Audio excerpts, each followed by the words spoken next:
The Lost Film That Changed Cinema Forever by Firewood Media. We're going to look into it. I have no idea. There's so many lost films, so we're going to look at that. Also, please consider liking and subscribing. I appreciate it. And yeah, here we go. I have no idea. This video is a year ago, but okay. We'll go into it. Jurassic Park. India. We'll go into it. Jurassic Park. Okay. You only did 2 videos yesterday. Yesterday? Are you retarded? It's Saturday, big guy. Huh? Indiana Jones, E.T. the Extraterrestrial, Close Encounters of the Third Kind. These are just a few of director Steven Spielberg's best work. He's one of those legendary filmmakers where I feel like you could ask 10. Don't tell me there's a lost Steven Spielberg movie. Don't tell me that. No way. No way. Is there actually? That'd be interesting. Because what is this man cooking that he lost it? If that were to be the case. 10 different people on the street what their favorite Spielberg movie is, and you would get like 10 different answers. While everyone has at least heard of his greatest hits, not many know about his first movie. No, it's not Jaws. It's also technically not Duel from 1971. It's actually a rather obscure, low-budget science fiction film from 1964 titled Firelight. This movie was directed by Spielberg when he was just 17 years old, still in high school, living in Phoenix, Arizona. Wait, this man was cooking when he was 17? Huh. And all us become annoying streamers at 17. Look at that. How times have changed. The film follows a group of scientists investigating a mysterious phenomenon in the fictional town of Freeport, Arizona. The story primarily focuses on Tony Karcher, a scientist, and Howard Richards, a firm believer in UFOs, as they track a series of colored lights in the sky and the unexplained disappearances of people, animals, and objects. As the incidents escalate, a dog, a unit of soldiers, and a young girl named Lisa vanish. The film's twist reveals that the aliens, represented by 3 looming shadows, intend to send the entire town of Freeport to Alteris, their home planet, in order to create a human zoo of sorts. Now, ain't no way. Hey, that's actually quite creative idea. Ah, pretty cool. Right?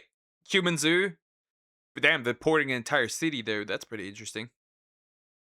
Spielberg's passion for filmmaking was evident from a young age. Before Firelight, he was already experimenting with home movies, crafting short films that often centered around adventures or war stories. Growing up in Phoenix, Spielberg didn't have the benefit of a thriving film community or accessible industry connections. Instead, his early experiences were shaped by DIY experimentation and the influence of classic Hollywood films. Firelight was Spielberg's first ambitious attempt at feature-length storytelling.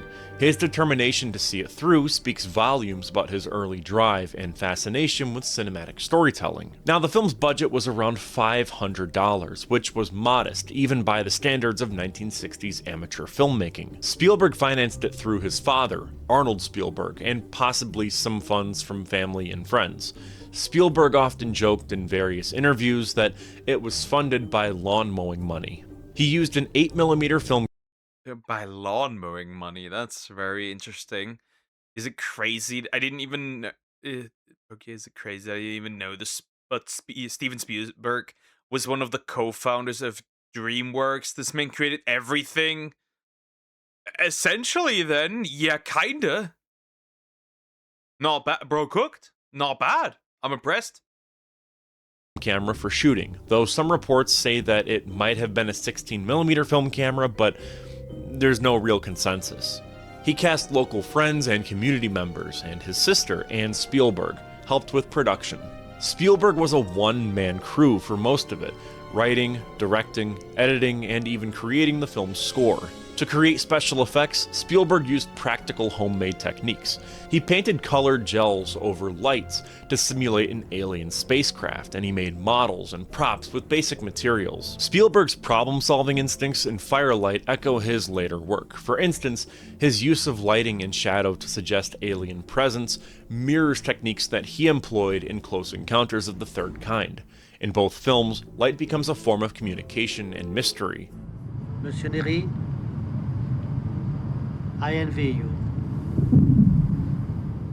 As a result, it's not a stretch to see Firelight as an early sketch of the themes that would define Spielberg's career, the intersection of the Obviously, that movie, E.T., right? You can see that, but also he knows in this case something that a lot of people nowadays don't know anymore. How to use shadows to your advantage. Because yeah, I can say this even as somebody who doesn't watch that many movies. Um, we have a lighting issue in modern times where people are just really bad. Specifically, directors are really bad at using shadows to their advantage and lighting, and like lighting is oftentimes really bad. I don't know why. I don't know what went wrong. Not to mention that the CGI got bad, but like lighting is important, and they seem to have forgotten how that works. Same with shadows. ordinary and the extraordinary, and humanity's fascination with the unknown. Firelight had one public screening at the Phoenix Little Theater in 1964. Reportedly, Spielberg charged $1 per ticket and attracted about 500 attendees, making around $1 in profit after expenses, because apparently someone paid $2 to get in. For a teenager in a small community, this screening was a major accomplishment. It wasn't just about showing a film, it was about creating an event, engaging with an audience, and taking the first steps forward towards understanding how a filmmaker connects with his. Damn, $1 profit. Amazing. What can he do with a dollar? You could probably do a little something with a dollar. Back then, because inflation didn't hit that hard. Viewers. Unfortunately, though, most of the film is now considered to be lost media, with only fragments and production stills surviving. If you want to watch the film for yourself, the best you're going to get is a nearly 4-minute video that compiles various found segments of the film together. It's on YouTube, go check it out. Interestingly enough though, some clips have a TCM watermark on them in the top right corner. For those that may be unaware, Turner Classic Movies, or TCM, is an American television network that primarily airs classic films, mostly from the early to mid 20th century. They really don't air commercials, but instead have.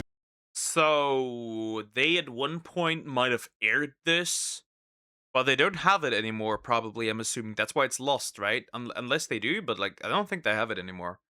Various short-form documentaries, short films, and roundtable discussions in between movies. So it's very likely that some of these clips of Firelight were supplied to TCM and were used as part of a documentary on Spielberg. I doubt they actually aired the movie because there's no record of it, and on top of that too, I'm sure a lot of eager lost media hunters are frothing at the mouth right now, hoping to find this lost piece of cinematic history, but a full cut of Firelight will never see the light of day. No way. Not this time. Not a chance. Not this time. Wrong. Like, full stop, it's not happening. Shortly after screening the film at the Phoenix Little Theater, Spielberg shopped the film around to various producers in order to try and get a distribution deal. He ended up giving the master reels to an unnamed production company, but they unfortunately went bankrupt shortly after, and 2 reels were lost in the process. Even then, it's quite evident that Spielberg wouldn't want the film to surface. In the 1997 book Steven Spielberg, The Unauthorized Biography by John Baxter, Spielberg reportedly called it, quote, one of the 5 worst films ever made. It's easy to Damn. That's a sign of a very self-critical man there if he considers it one of the worst movies ever made. It's kind of sad though. It's your first movie. I feel like you should have some fond memories of it, but I guess we love a self criticizing man who knows what he like does, and like understands that the first stuff isn't always the best. I guess.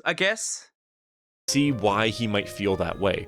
Most artists look back on their early work with a very critical eye. It's a natural part of growth, but there could also be a sense of vulnerability involved. Like, this was a movie made when he was a kid. You know, like putting that out there in the world now at the level he's at would probably like tarnish his reputation, at least in his mind he might think that. I don't know. That said, Firelight is significant in its own right, and it deserves. Or maybe he says that, but like he just wants to maybe protect the experience in a way. How do you say this? Right, he wants to this to be like a unique memory in a way. The guy that made The Shining tried to destroy every copy of his first movie. So yeah, true. That's crazy though. Um, maybe he just wants to preserve the memory, right? And it be like stay a unique experience. Maybe that's what it is. Who knows? You never know what's going on in the guy's head. To be remembered in spite of its alleged poor quality. In my opinion, the film's climax, the idea that aliens intend to create a human zoo, is an unsettling concept, and it feels right at home in like the Twilight Zone. From Earth to our planet. We will be taking off in 3 minutes. Why a young Spielberg gravitated towards this idea is worth considering.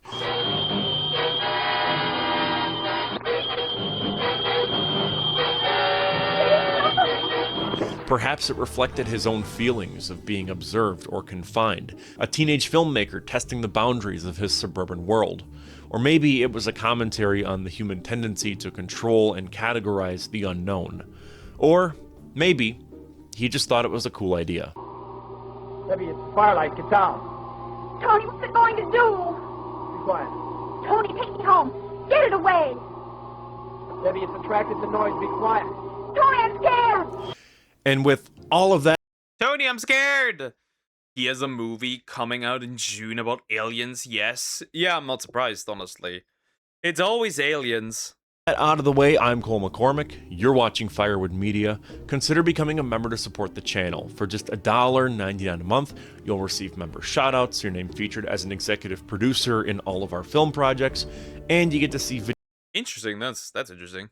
videos just like these way before they're released to the public.